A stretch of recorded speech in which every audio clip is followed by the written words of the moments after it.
Okay, moving on, Kathy Griffin.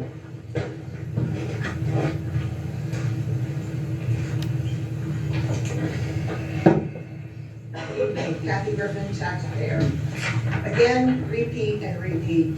As you have seen from the agenda, the board is here again tonight to vote on policies that have been going on since the current president has taken seat. Just a reminder that all these recommendations, again, on the agenda, A1 and B1 through 4, have been created due to the tyrant actions of the current sitting president. He and his sidekicks are the ones holding these up. The reasons that they do not want them in is because it takes control from the president. I am hoping that the ones that keep voting against this found their own voice and will vote to pass all of these and get them off the agenda once and for all. This board needs to move forward. Board Communication Protocol A1 came about because the president was not communicating with the other 8 board members and the superintendent and responding to emails without consulting the entire board. The policy writes protocol and templates to follow to give a speedy response to everyone, and then it will communicate with the rest of the board or address it to the appropriate department. Policy 003, functions. To have the board to be more productive is a changing the vote's requirements. This will be a big win for the board. Policy 006, meetings. Had to come up with new meeting rules so the board as a whole has a say. The sitting president wants the small group rules put back in. Let me tell you what this means.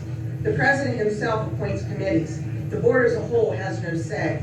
All members have to address the sitting president as, Mr. President, may I ask the member to explain? Mr. President, I give a second to that motion. Even standing when you speak is involved in the small group rules.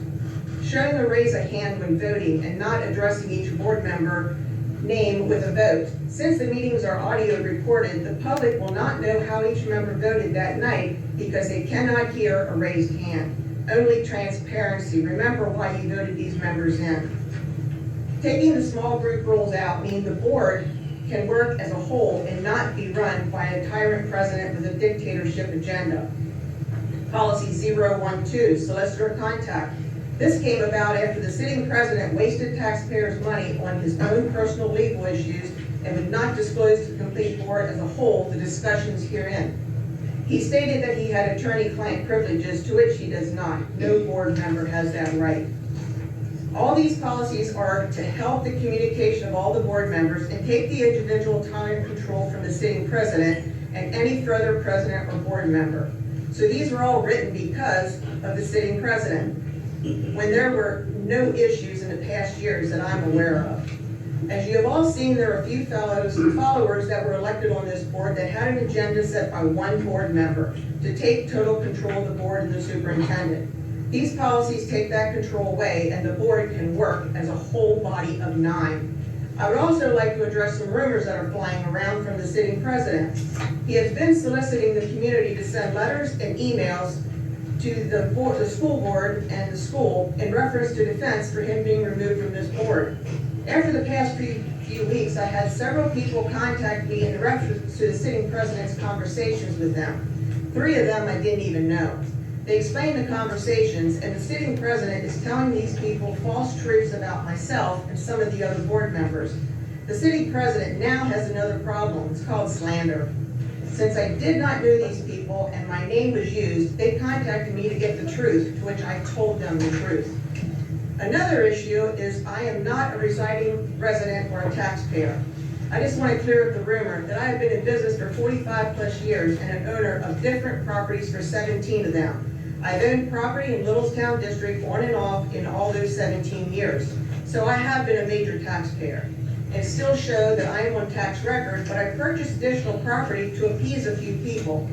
After speaking at one of the meetings, I knew I would have the sitting president and his sidekick, Susanne Johnson, rush out and research this property. Don't be calling her out in public. So what was the purpose? What was it trying to prove? I will let you guys think that was a proof.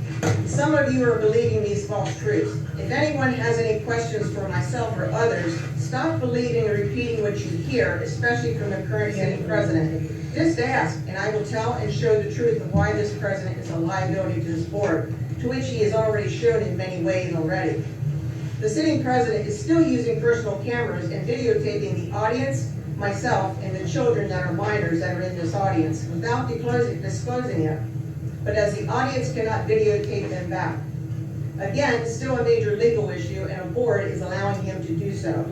But the president states that he is doing it for his own protection because of false, blatant allegations against him. The only protection the president needs is from his own hidden sins and actions and his own false, blatant allegations. Now, another small issue that I'd like to address is on the agenda it has additional porta potty. This is not a large expense and is a big need for the short time that it's worth. I coached T-ball for 8 years, had a grandson that played with the Bulldog organization since he was 7 and is now 18. So I know how crucial a bathroom is for the players, the coaches, the umpires, and especially the families that bring brothers and sisters of the players to the games. It is very frustrating. We are trying to bring families together to these events, not to make it difficult. So to get this off the agenda, I calculated approximately 8 weeks, and I don't think it's going to be 8 weeks. I have a check along today that I would like to donate the funds of an ADA-approved porta potty, if it's approved by the board tonight.